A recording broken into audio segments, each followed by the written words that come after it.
6 years of experience to help you manage your portfolios and protect your wealth. Remember to subscribe, like, and share these videos.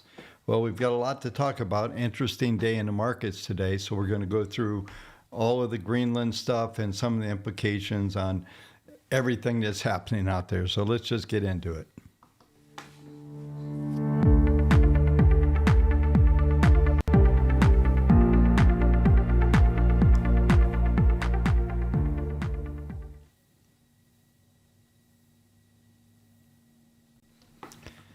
Well, welcome everyone. I'll kind of get going here slowly, just while the room's filling up. We had quite the day today, down a bit over 2% on as far as the primary equity indices go. But the question really is, I think it's kind of interesting if you're paying attention out there and watching the Europeans' absolute panic.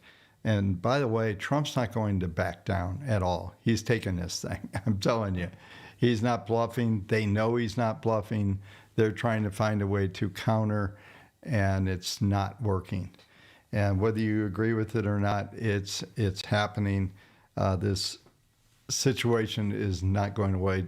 Trump realizes this is, 2026. Midterms are coming up. He's trying to get the affordability and just get all these things under, his belt. But right now, it's just knock down everything. He's a bull in the china shop. Okay, there's going to be glass everywhere, and he's going to come out the other side. One of the things that doesn't appear to me as watching the markets trade today is that no one's considering that Trump gets what he wants. It's like they're trying to play the same rhetoric that they did a year ago in April when we saw all the tariff talk. And the funniest thing is, how could he do this against, against allies? That's got to be the funniest joke in the world. Europe hasn't been an ally. We've been babysitting them for a long, long time, taking care of them. And now they're going to go up against the U.S. and all that. I think it's a great idea for them.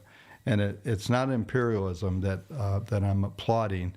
It's just the fact that Trump, as always, calls things like he is, like he sees it, and that's what we're up against. So when I'm looking at the markets here, I'll go through the technicals. I'm interested to see what kind of adjustment we got on. We'll get on the database. This will be the first real update this week, and we'll see what kind of cracks are coming in from the standpoint of the markets. There's no real cracks on the intermediate models, but we'll see if the short-term models show up. We should have the result of that here in about 10 minutes or so, and I'll bring that up when it happens. But today's sell-off was pretty strong, to say the least. But we're coming down into some of the weekly numbers because we broke through all the daily metrics today. There was nothing there to hold it. And as far as what I think is going to happen with this, I think Trump will probably end up winning, and the market's going to have to reevaluate all the selling they're doing. And I saw a couple interesting potential conspiracy theories out there, is that they can't beat Trump, but they can beat his market, so they're going to basically sell down the U.S. market, and it's going to come flying right back because the underlying fundamentals are still there. And there's plenty of technicals you'll see here in a minute. I'm looking at, on this side, I've got a weekly chart up, which I think really is suggesting that we've got much more of, we'll say, consolidation, or maybe even some more downside. But I'll break all that down when we get into those elements. But I just keep saying it's almost comical to watch how, and this is what I've talked about before, the news media, financial news media, any of these guys, they have a narrative, and they're pushing this narrative. It's going to disrupt $1 trillion worth of trade between Europe and America. Maybe everybody's going to feel the pain. So who flinches first? I don't know. I don't know that we get to that level. but I'm just looking at one of the things that I've talked about just recently. I think last week we were talking about the markets just get so in this narrative and push it up. When about 20 handles ago, you had to buy if you were around early. You had to at least nibble down at those prices. They were just ridiculously frothy.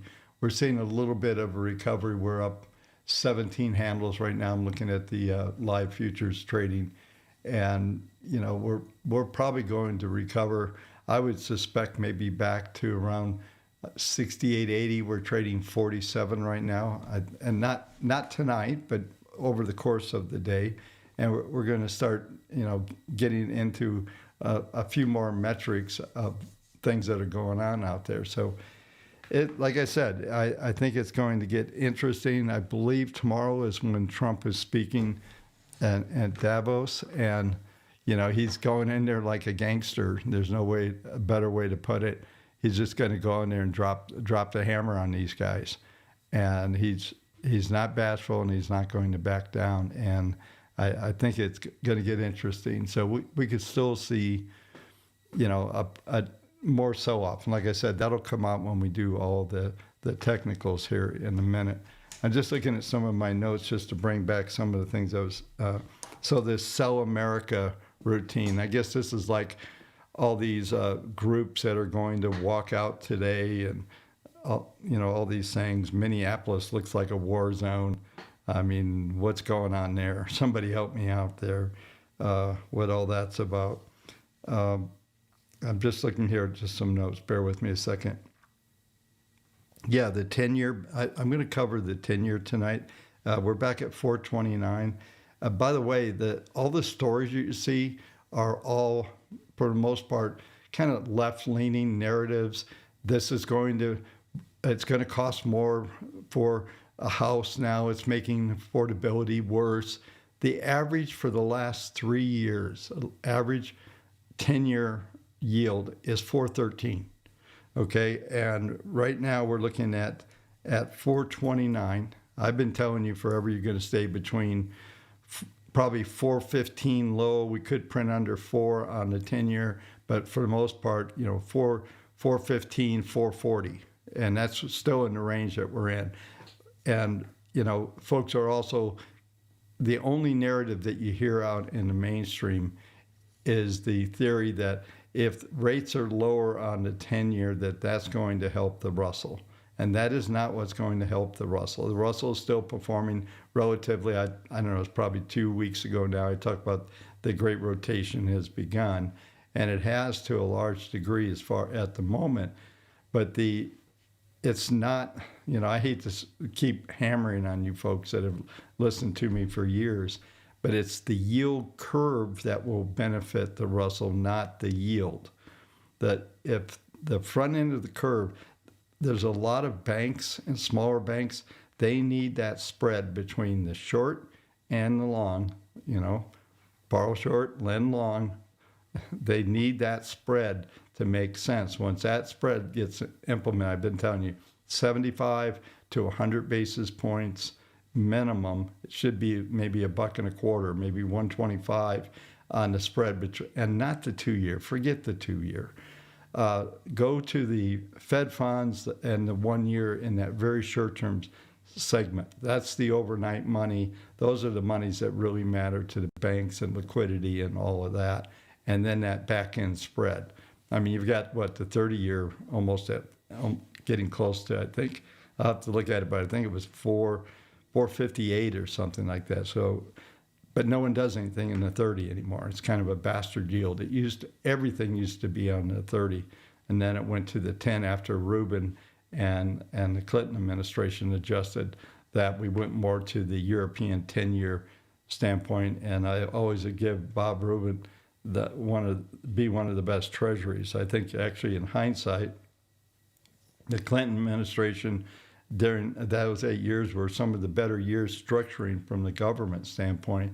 They laid off 300,000 or 400,000 jobs, and they balanced the budget. That was when Newt Gingrich and that whole routine was going on. Where we are today, though, is we're just really in in the middle of the adjustment. I'll mention a few things on Japan in a minute, but there's probably there's a lot of little cross currents going on. But one of the things that could have happened that Powell and the Fed could have done that would have made a much greater impact would have been just to adjust this yield curve. That's where I've been saying for over 2 years now. I'd have to go back and see when it actually started. It could be 2.5 years.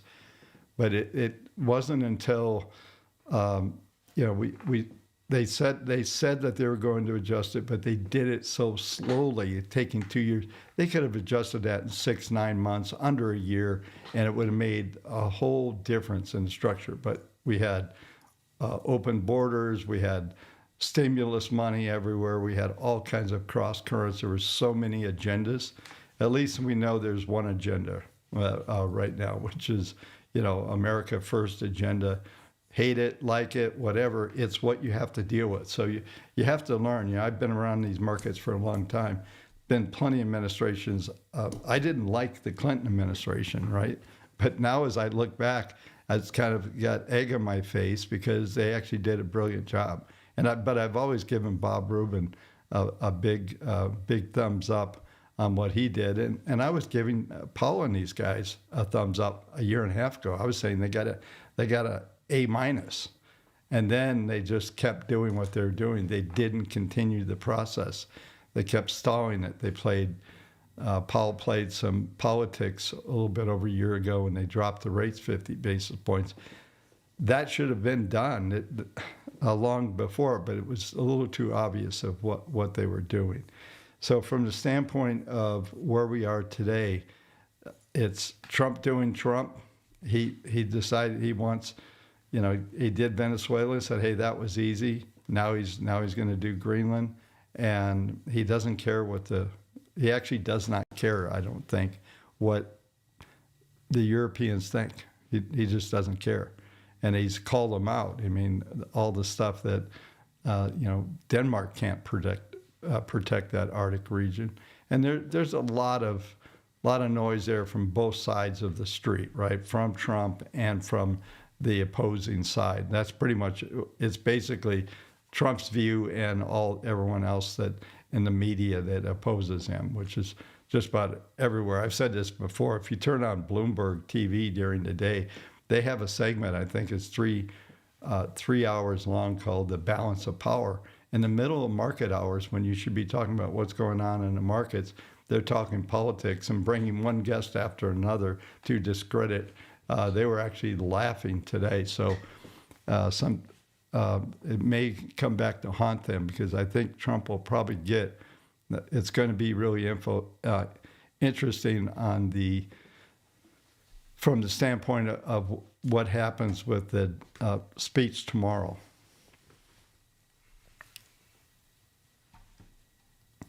Let me just see something here real quick. Thanks, Abbey Road, for the, yeah. Yeah, so, we all know what Greenland's about. And I think the world gets even more interesting, especially with some of these African nations that have virtually no governments. And China's already been down there playing around. These assets, these mineral assets, are going to be so important that it's going to be impossible to ignore, and there's going to be some interesting things that happen around this stuff. So here's the plan today, folks. I'm going to go through the treasuries tonight. I'll go through the database. Let me just check and see what's going on over here, see if the database has been updated yet.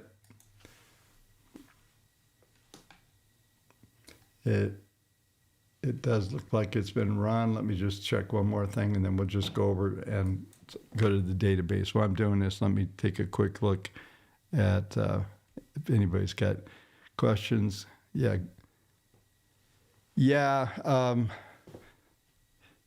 Everything's unexpected with me right now, Todd, just so you know. I just decided to go live.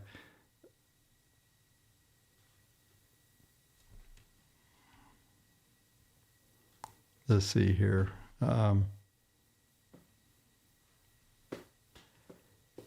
Yeah, so, yeah, Ted, so Europeans hold roughly $10 trillion.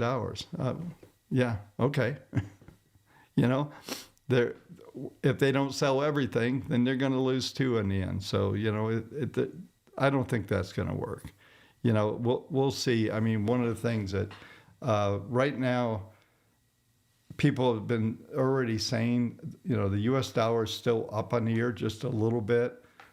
We could probably do a 3-hour live stream. I know somebody was prompting me into maybe doing a Wednesday live like I used to and do 3 hours, just go through everything. I don't know if anyone would benefit or not. It just, you know, it's instead of TLDR, it'd be TLDW, too long didn't watch. And those are fun to do and talk about stuff. Unless I had a good video guy to go and rip out all the good stuff, they're pretty much worthless.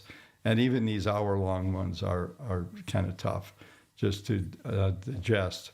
So hopefully I'll keep your interest tonight. So let's go ahead. Everything has run. So let me get it queued up, and then we'll go in here and take a look at a couple things. I'm going to start with the weekly database.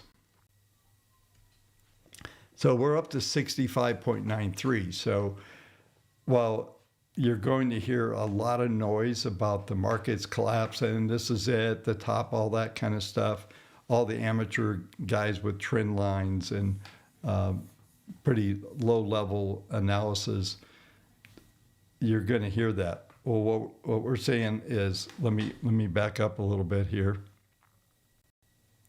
Let's go to the all stat page so I can just bring this up.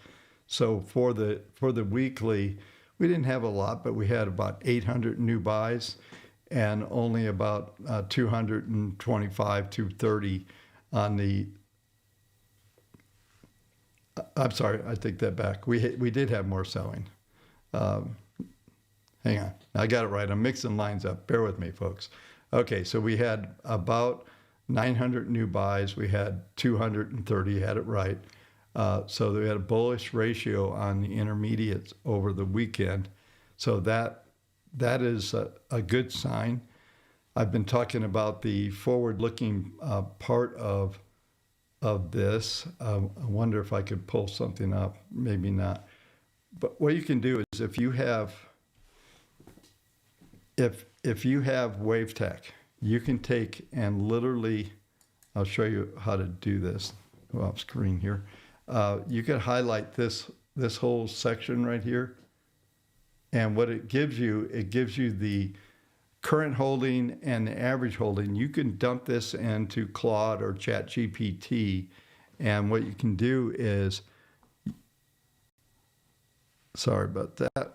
What you can do is ask it to tell it what today's date is, and these are the durations, and give me an average point where we're going to hit the about 65 to 70% of the duration. We never get to 100% of these numbers, but they tend to get between 68, 72. You can ask what the duration, it will give you that cutoff time, and it's going to come in to April, May, with an extension possibly into June, July. So that's what the average holding of these trades go. Now, once we get a traction on this longer term database, it's not going to roll over very much. It holds pretty true to that, around that 68, 72%. So we won't see any material unless there's some big disaster, and maybe indeed you get, the $1 trillion, the $10 trillion assets, they're going to dump them now. I mean, I don't know if you, as a kid, ever played chicken. Usually you don't get too close to actually crashing, right? And sometimes somebody hangs on too long and down you go. But for the most part, the game of chicken isn't going to work. And, Trump can go in and take Greenland any way he wants, and they all know it, and they know they can't stop the U.S. And I actually am not a NATO fan. I think the world would be better without NATO, but I think he even wants to break NATO. I think that's part of it, and they're really scared because without NATO, they don't have the U.S. protection. So it's kind of it changes the rules, we'll say. Would the U.S. turn their back on all those allies? Probably not. But the NATO has been used in so many we'll just say adverse ways. I'm trying to be politically correct and not say what they've really been doing. But so Trump's kind of done with all that at the moment. But on these durations, this is why I'm not going to turn negative here on the markets. Could we go down and I'll go through the technicals here in a minute. As far as the trends and everything, I just showed you last week, I was showing you where the trends are and that we could pull back into these numbers. And that's actually what we're doing right now. So the fact that the media is running their mouth and freaking out and telling you because the interest rates on the 10-year went from up to 429, now no one's going to be able to afford a house. Everything's catastrophic. I talked to you about that. And especially if they're the millennial writers and people that are influencing the society, trading, everything so much. It's all, I told you a couple of weeks ago, it's catastrophic. It's, oh my gosh, it's the end or it's to the moon. There's no in between. They're bipolar. There's an on-off switch. And that's it. And that's how the world works. Well, it doesn't work like that at all. It never has, and not likely will it start. So what we get is these overreactions and underreactions and overreactions and just all these volatility swings that we see. So from right now, let me go over to the daily. Let's look at today's run.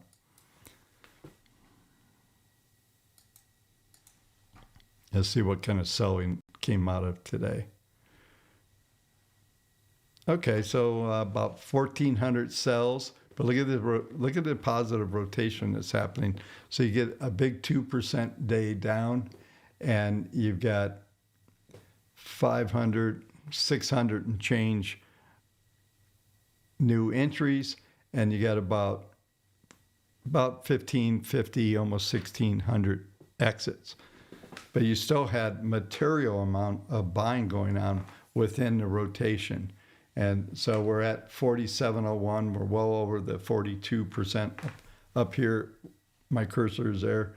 Let me move that over. So you can see here, 4701 is the overall database percentage. 91% of the sectors, 64% of the groups.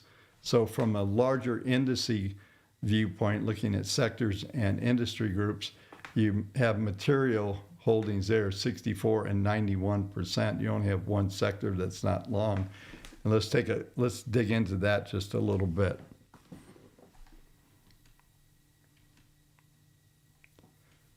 So you can see this minimum column here. I'm just looking for anything. There's a few that are long in the tooth, but you still have a material amount of these sectors that are showing, 64% that are still showing plenty of positive. And these are daily, so these cycles are, 39 to 50 days. So you really don't have you have a fairly fast turnover, and these things can refresh. And even though it looks like right now at 47, easily could start to get more traction just in a couple of days, a little recovery from today. So from my viewpoint,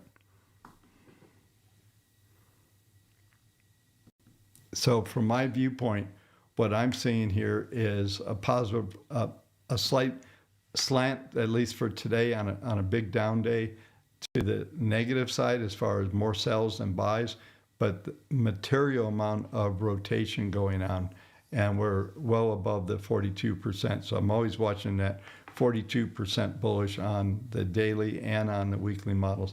Weekly models up at 65%. This is just very robust trend. So don't get too bearish here. And you also have to have pretty good timing as far as the finding a place to buy back in. Today was cheap, and there was already maybe 25 handles if you were buying down at the lower part of the day. And we blew through all the, you'll see here in a minute, we blew through all the STX levels today from the indices standpoint. So everything gave an STX buy signal, so 1 to 2 days of positive. And that's basically the rotation that we're seeing there within things. So let's go ahead and let's go over here. This is a weekly S&P. So we're coming into, I think, a number that's interesting here is we're coming right into towards the 21 week moving average. Let me get some numbers on that. It's going to be 67.88. We got down to 68.22 today. And you can see, look at the red dot. It's actually forecasting for it to respond and bounce back up. And this is into toward the early February. We're looking at already a bounce. I talked about this maintenance, trend maintenance. If I noticed something that I didn't see earlier. Let me show it to you. Oh, it's on the daily. No, there it is. Look at these fib targets up here. I haven't been expanded the chart out this much. Those numbers are crazy numbers. 8,646, 9,457, and almost 10,000 on the S&P. And typically we'll get one or two if they're island. So we could start to look to target, 8,600. And I've been telling you for weeks, maybe months now, my expectation is that, we've already had 3 years of double digit returns, that we could have at least 2, maybe 3 beyond this. We could get 6 years in a row of double digit returns. The amount of CapEx that's coming in, the amount of things that are going to continue. Are we going to end up in a mess where all these, some of the big deals aren't coming out of Europe, by the way, that there are some, but the big deals are coming out of Middle East, Saudi and UAE, and a bunch of folks are really stepping in big. So that's not going to change the CapEx picture, even if Europe decides to go into some major war. They're not. Just watch. They might push it, but I doubt it very much. And I think that's why they're all freaking out, because they know Trump's not coming in there and looking to negotiate right now. That's the last thing on his mind. But this is interesting. I ran across this going through some charts earlier today. Thought, oh man, I didn't see these big fib targets. Those are pretty ridiculous numbers, and that would take, just to get to 86, it's going to take the better part of a year and a half from now if everything went perfect. So let's go back to the daily. Take a look at what we're dealing with right now.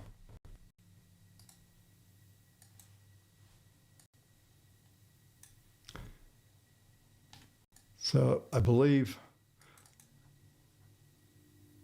yeah, we literally went through the 40 period moving average.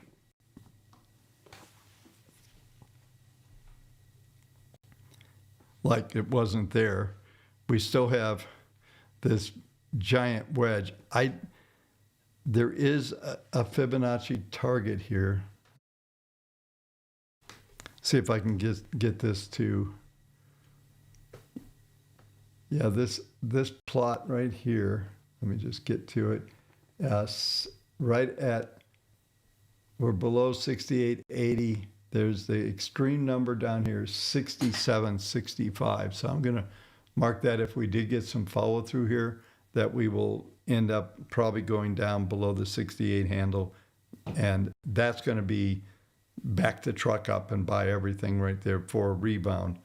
And this is a bigger picture I want to bring in, and we're going to go back to the weekly chart before we move on.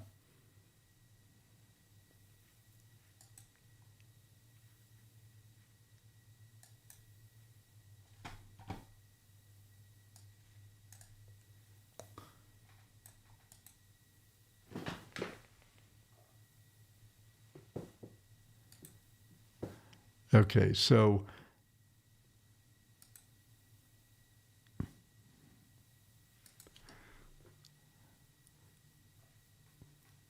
those of you know, I don't like trend lines. I love moving averages, but I think we're building something here that will be interesting from a larger trend standpoint. Is this is probably going to be a range that we're going to build into. How far deep do we get here? I don't know. I don't think we get down to the 200. That would be all the way back to maybe 6,600, 65. I don't think that's possible.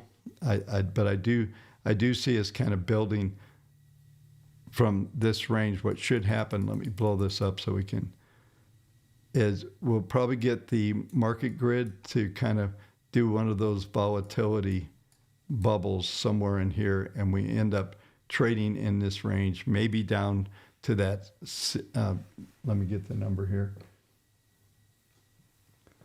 Yeah, way down. See the 40 is right here right now at 68.90, so we're below that. The 200 at the moment is at 63.99 and rising. So like I said, I think we get basically more consolidation. I think all of this won't matter. What we'll see is the market grid will start to turn up in here, and then we end up setting up a pattern right here, right where you can see where the red dots are coming in here. Just right here. So we should see us come back into these moving averages on a daily, stabilize here, and we'll see what the noise ends up to be from that standpoint.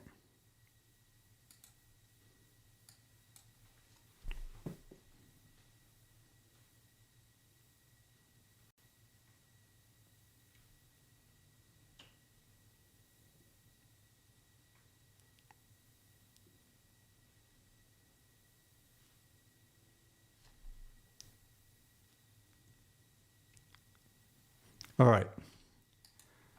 Just looking at a couple comments here real quick.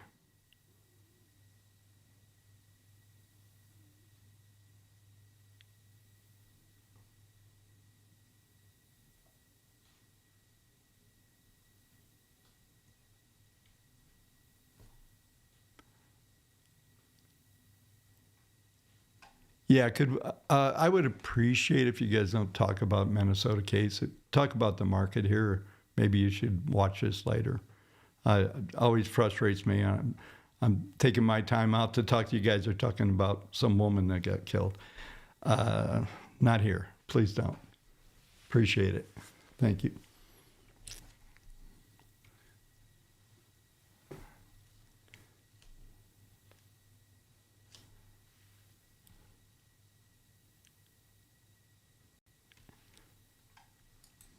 You guys want to go ahead, right?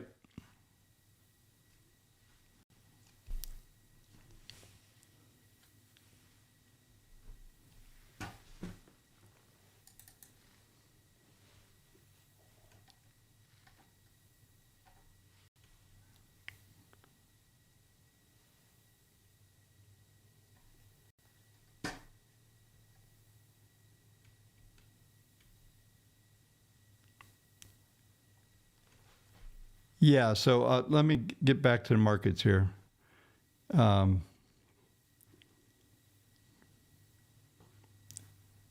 Okay, thank you guys. I appreciate it. Let's stay on subject here. Okay, so Yeah, somebody was asking, do I see a 2008 type situation happening? No, there's no chance. Let me come back up here. Yeah, so real quick, just take just a quick step back from the charts. Is the banking system's probably never been in a better position as we are right now. If we get that steepening yield curve I've been talking about, where the front end is down maybe 3%, and you get that 1.25 steepness, 4.25 on the 10-year, then you're going to see growth like you've never seen before.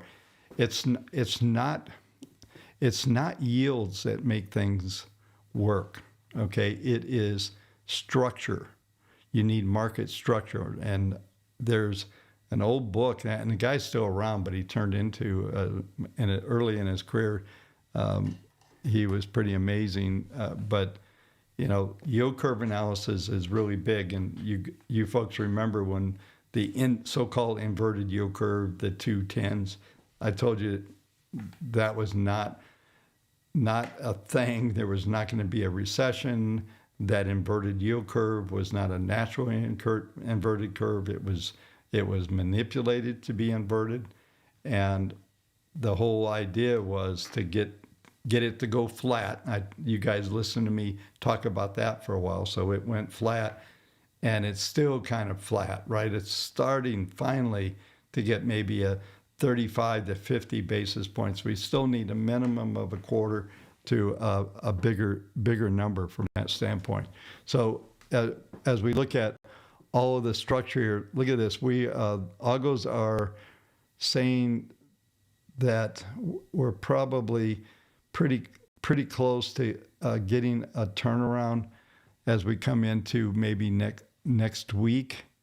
We'll start to see the algos are suggesting we're going to come back in here. The red dots are doing the same. So but in the end, everything ends up to be flat. So this is probably a buying opportunity. I'm looking at the 5-minute. My trade's starting to get pretty good. I think we see this 62, 64 handle on the S&P from here. We're printing 50, the highest so far of this.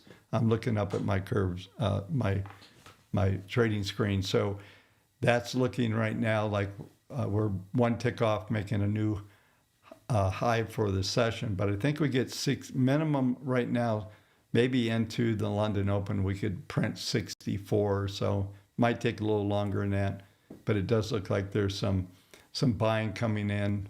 We're up 0.3 on the session, just looking at that. So let's go ahead and let's go to the NASDAQ, because I think there's going to be much more implications here.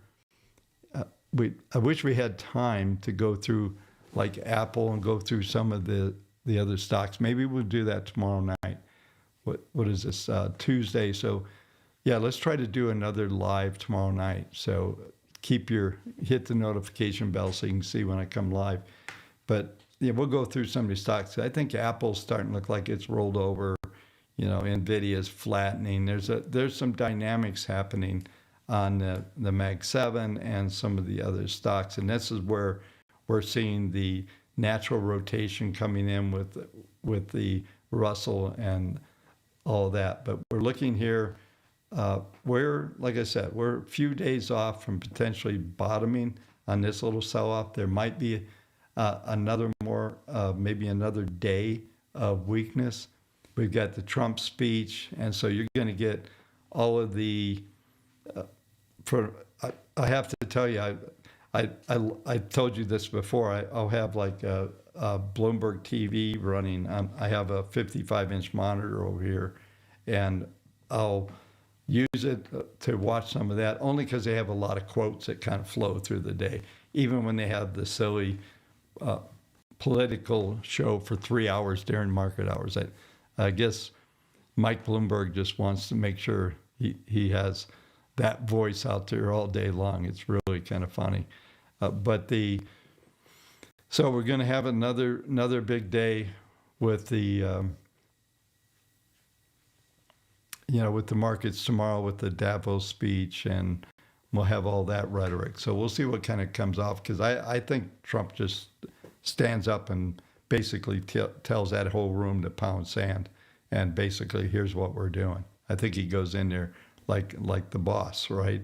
What they call him, daddy, right? He's going in there like daddy.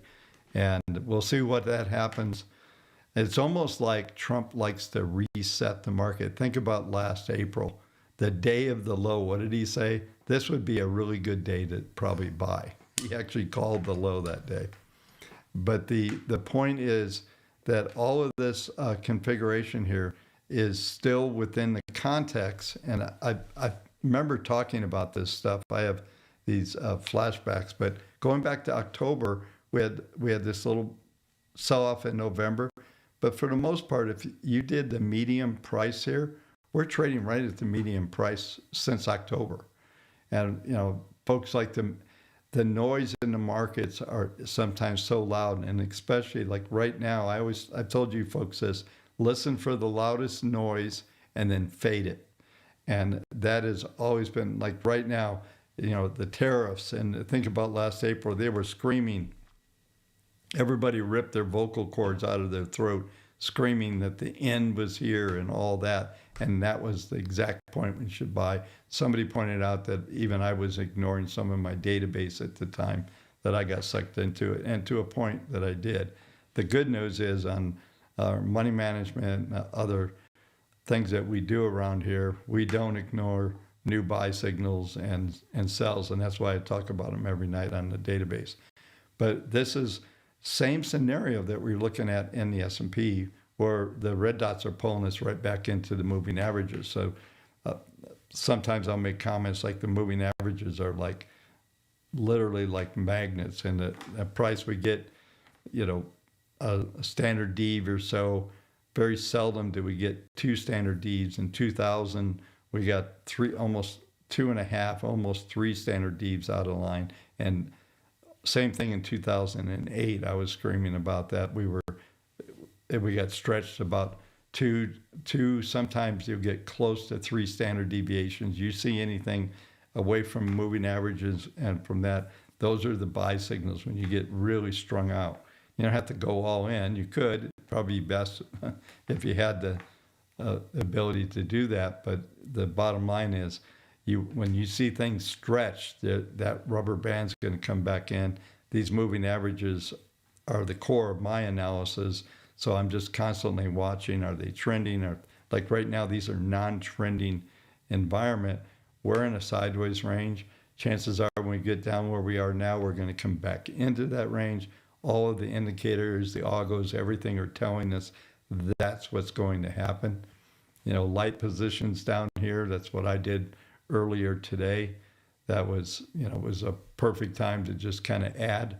And, we'll see. It looks like somewhere between, it's Tuesday before the end of the week, maybe Monday, Tuesday next week, we're probably going to be on a bit of a turnaround, coming back into the mid to the upper end of these ranges.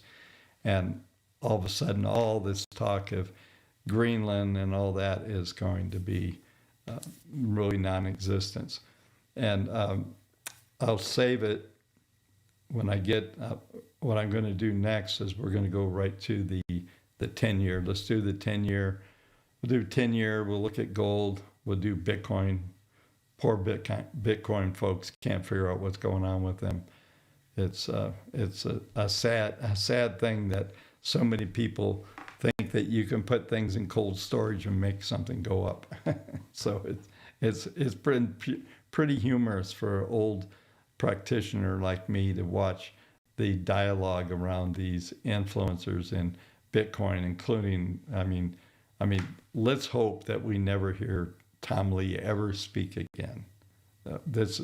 He's discredited himself over the years so many times, but they keep bringing him back because he's a mouthpiece when they need him. So, I'm just hoping finally he just goes with the Harry Dents and other folks that are out there that get stuck on their little dialogue. Very, very, yeah, I'll leave it at that. Yeah, so hopefully that happens. We never have to hear that guy's voice again. and his little tits when he's speaking and making little noises with his mouth while he's speaking. Makes me crazy, obviously, right?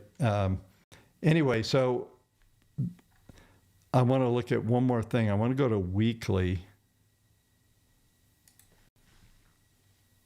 And to me, this is really, really interesting. So I was hoping they were there. Look at this. So this is a crazy projection that you folks are looking at. Up here, these fib targets up here. 33,843, 37,640, 39,985. Seems pretty ridiculous. I'm just going to put something up here real quick. It's very possible the way that this is rounded up, this is last April's low. This is last April's low here. Let me draw in something.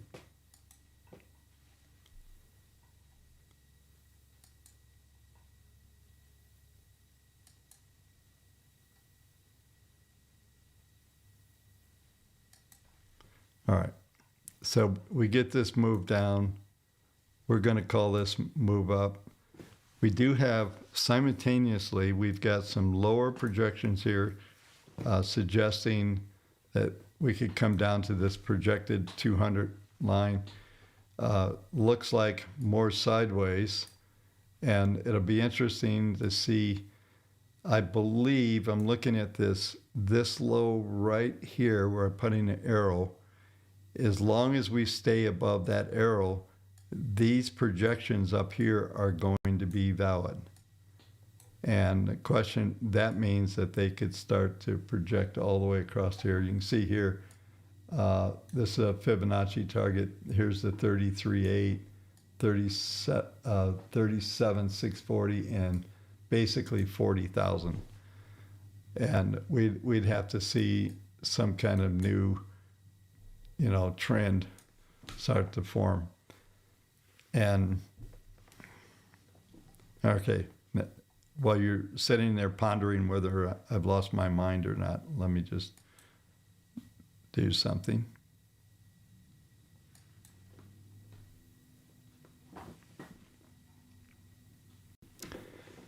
So, well, that whole projection you're just talking about seems ridiculous. Those of you may remember multiple years ago we had projections like this. And as long as they stay valid, we stay above that point. Let me get a value for it. So some of you that are wanting to write this down, it's interesting. It's going to be 23,900. We'll call it. As long as we stay above that number, and we start to render new highs. Right now, there's a moderate rally in April. I suspect this starts to move up a little bit coming in. So the whole thesis is going to be that we're going to get the CapEx coming in. We're going to get the efficiency, productivity coming in. I believe, I'm trying to remember whether, let me look at something here real quick.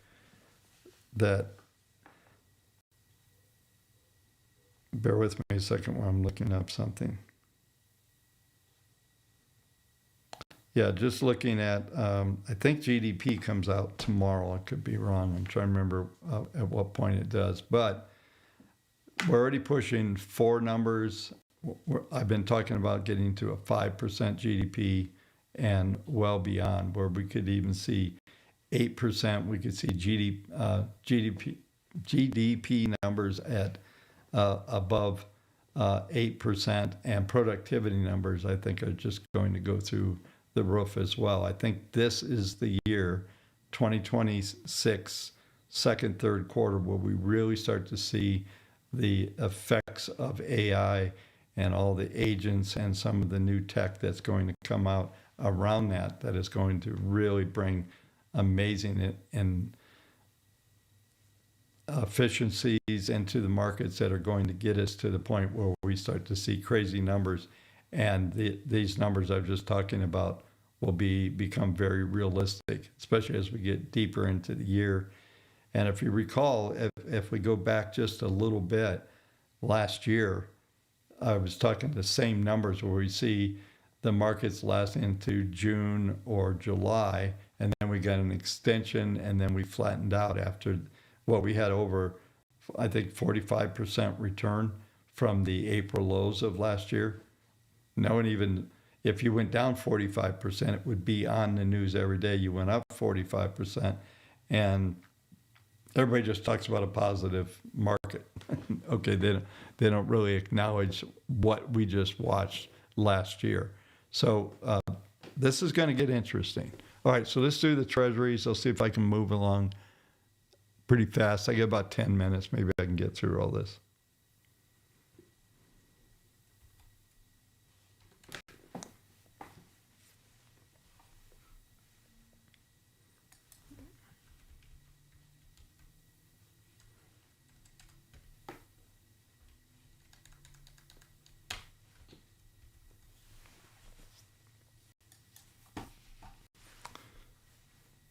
So, yeah,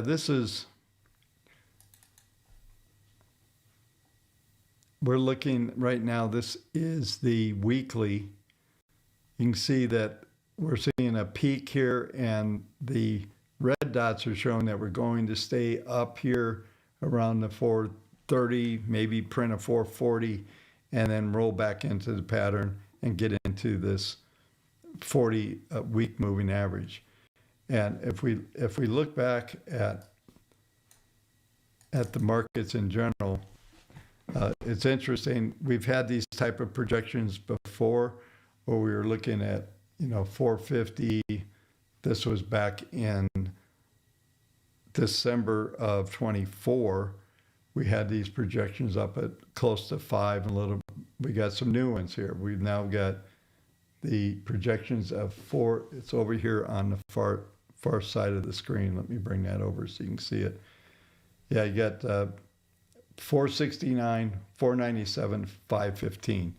We've had these type of projections before. I still don't think we get to those levels. I do think we just stay above, probably. Let me look and see what the 200 is right now.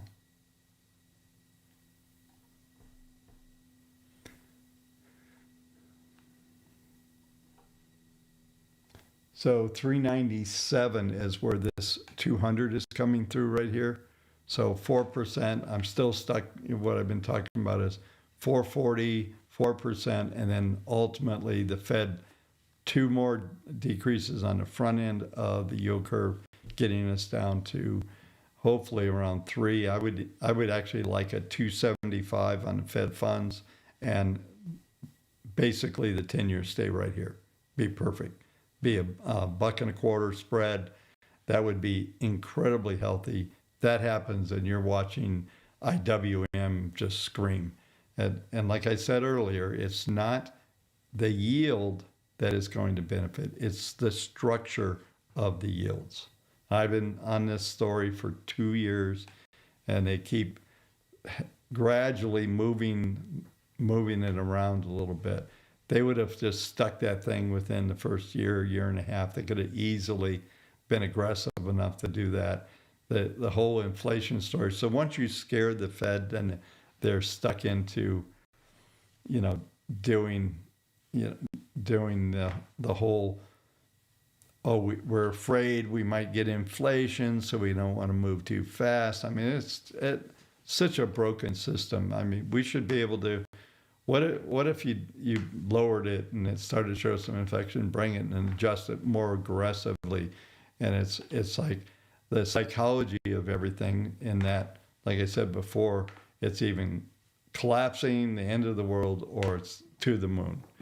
And so we can see the structure here. I think we flow along this 10. That's your extreme downside. And then ultimately, this is a weekly chart we have up here right now. As we look out in the future, it'll change as we get real data. but everything's going to be locked here at this 410, 440 top end, maybe down to 2%. Sometimes it'll spike under for a second. It comes right back in here. So this is going to be that structure I'm talking about. And I think if we can get the structure in place and hold it there, that you'll see the benefits with all the CapEx that's coming, the efficiency from AI, and then the steady interest rates and structured properly. Okay. I know folks are always saying, well, if they get the rates down, then everything happened. We had rates down, you know, we already did that. We had everything at zero. It's not the price of the money. It's the structure of the money. And I'm telling you, get the right structure, you'll see a lot of creative type financing coming in. I've been talking about for affordability that maybe have kind of a backloaded yield where you can defer some of the interest on the front end to get the costs of the loans down. Somebody's going to come up with something pretty brilliant and then find a way to hedge that gap on the front end of those loans and make it viable for the investors. And I spent almost 20 years working with bond markets, mortgages. We used to run a big hedge desk for about 5 of the top mortgage bankers on the planet when I was at Merrill.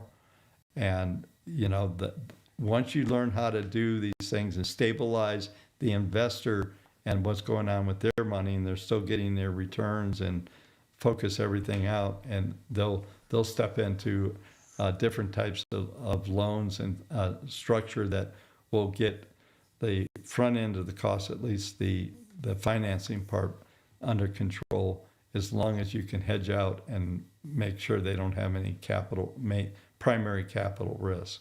I mean, I spent years doing just that and just trying to hedge pipelines and other holdings and portfolios from that standpoint. And you got options, there's ways to collect income against them. I mean, when you've got like hundreds of millions of mortgages on the books, you can do so much with that, especially with the ability that we have now in structuring and monitoring those portfolios.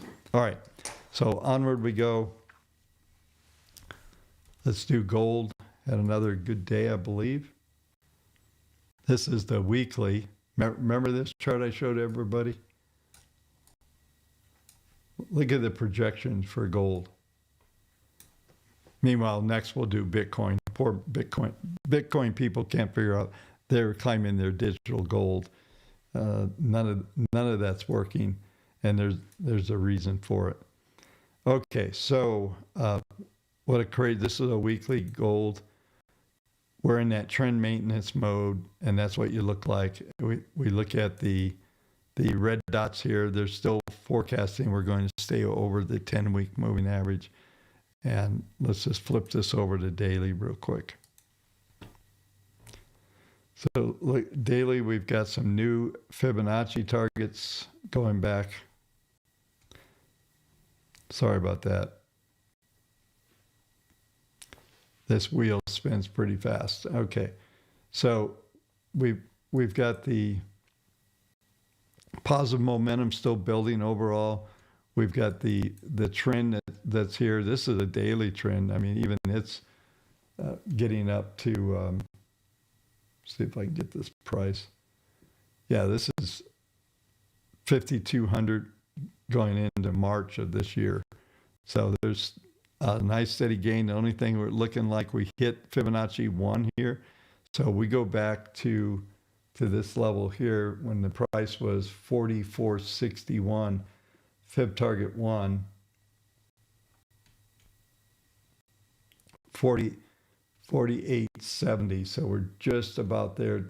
Fib target 2, 50.95, 3, 52.33, and the forecast is just as solid as it can be. And you can see not only are the indicators projecting more strength there, that underlying tone and that 10-period moving average, that's going to be like I've told you, if you see anything looks like the day moving average simple, just buy it. Okay, so you can see exactly what's going on there. All right, let's go to Bitcoin.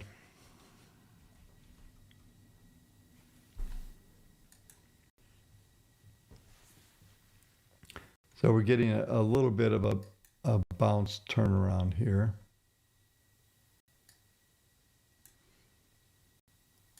Let me just see what this was. Low 87.77. Then, so we held the big downside low from yesterday. Today we're at 88.145. Looks like we've got this big channel coming down here. Let me move this over. Got the big channel coming down on Bitcoin.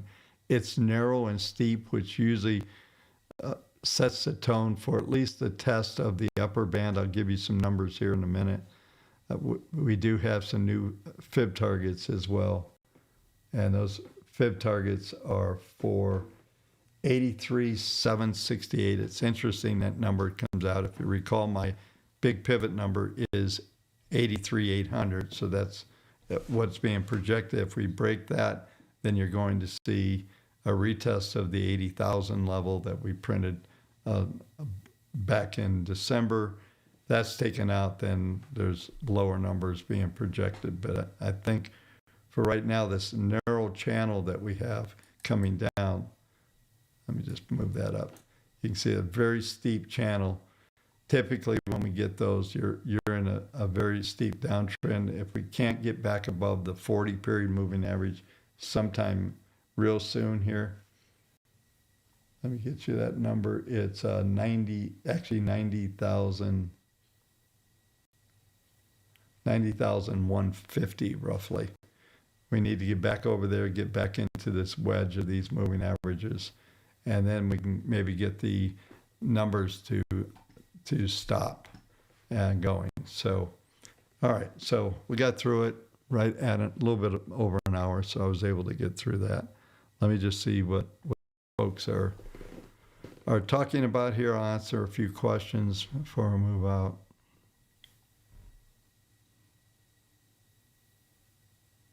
Yeah, market rotated into small and mid caps.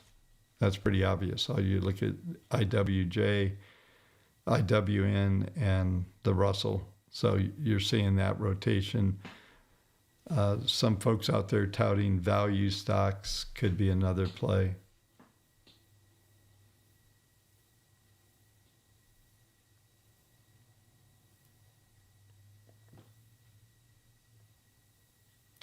Yeah, the squeeze to 104 is getting somewhat subject. This right here, we had Fibonacci targets. Let me bring it up. You can't see it. Sorry.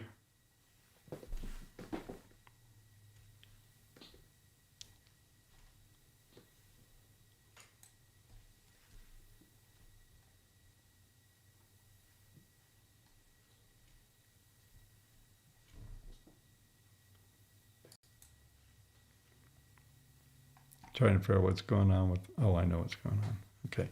Yeah, so we had these fib targets. We almost got the fib target 2 at 99. The reaction back, if we would have held in here at 93, then you could still be talking about that number. It's possible. We come up here as the 200 is the 105. That's a possibility yet. But there's probably consolidation down here, maybe another run. You're gonna have to have patience if you get that. This is actually a decent base building here, so it's not necessarily a disaster. We do have some fib targets down here at 83, like I said, and then 81.2, 81.3. So those numbers would be to look at as well. So let me come back up. Let me look at a couple more.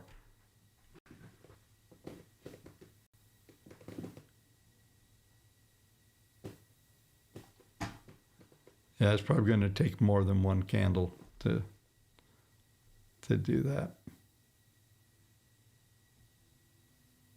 Yeah, I don't know. I think we should do a session, Floyd, on the mags. I'll see if I can bring something up real quick.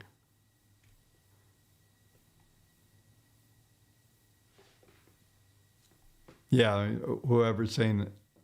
So just so you know, we're 2% the average level of the last 60 years on yields. The average is 6% on the 10-year. So we're still below. Like I said, it's not so much the price, it's the structure. Let's just see here. Yeah, so I'm just looking at bear with me while I'm reading some of these comments. People have been thinking I passed away about 30 years ago. That's pretty funny. Not yet.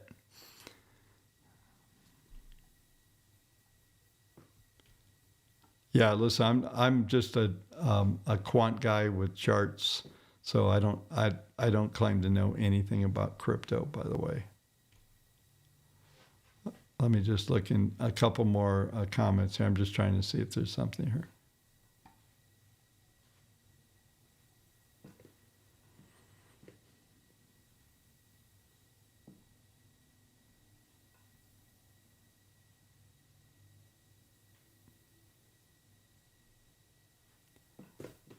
Okay, yeah, okay, I see what you're saying there, Marty.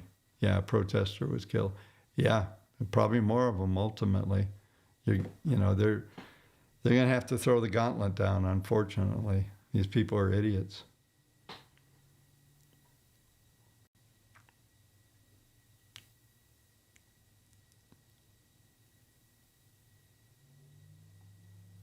Bear with me one more second, see if I can find a good one.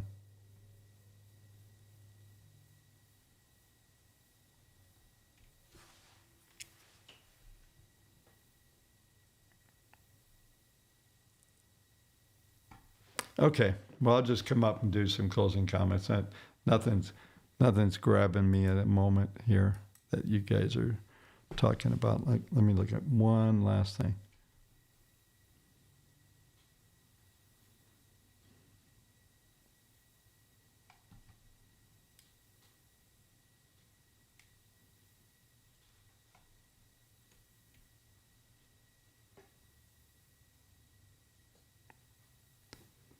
Yeah. Okay. Just some general comments. So anyway, folks, I want to thank everybody for actually doing. I have a new song. I know you guys love my outro, but I have a new song. I absolutely love it. I had it on repeat that I just put together probably about 2 weeks ago. So I need to figure out a way to play it for you. If you guys want to hang out, maybe when this is done, I'll see if I can put it up and see if it will play or not. I don't, I'm not even going to tell you to do that. I will test it out. So I think I'm going to have to convert it to an MP4 and then play it that way. But anyway, let's do another live stream tomorrow night. I think it'd be good. We'll have the Davos thing to get through and see what that is all about. And then maybe we'll have a handle as we come in, to the end of the week to make some calls here. But I think that like I said, I set it up pretty good. There's some pretty solid numbers around here from the standpoint of support numbers and risk that are in the markets. So just, hey, no advertisements tonight, but here at the end, a fair amount of people hanging on. If you don't get to Substack, kendallreport.substack.com. There's something those of you who've been around the channel for a while know last year was absolutely hell for me, just through personal family issues and things that were going on. So a lot of the newsletter, the front end of the newsletter, the Kendall Report opinion section is my opinion. Everything else has been really technical, and even the data sheets have been a way to get some basic data. I'm working on a project, but I may start to expand out on the indexes. I may pick one index a night. Unfortunately, I'm still in this terrible habit of getting this thing done. I got to bed at 6 a.m. New York time last night. So I've been up working on a bunch of stuff. I love the nighttime for both trading. Once the London session opens, favorite time, and then I get the newsletter out during all that period of time. So yeah, we're seeing things move back just a little bit here. 68.47 last trade, so still up 0.26 on the session on the S&P. Anyway, folks, thanks for watching. Hit that notification bell, subscribe, do all that stuff. Get the newsletter. If you don't have the indicators, just know one thing I needed to tell everybody. I saw some people come in and get the indicators, and they're doing the rent to own. Some of the new features that are coming out, if you don't fully own them, you got to buy them outright to get all to the next levels. Or when you get them purchased after 12 months, then you'll get some of these extra things. So make sure you hit that full purchase button. And I'm working on setting up a brand new Discord, because the old Discord was built by someone else and there's certain things I can't do. So I'm just going to start from scratch. It's going to be super clean. It will be invite only. It's not going to be public Discord. That's too much work for me, and I don't really have the help to be able to do that. But maybe we'll get the Discord going. Maybe we'll start some kind of freebie, entrance without having purchased indicators and what have you. All right, folks, have a great evening. I will talk to you tomorrow night, same time, same station. See you then.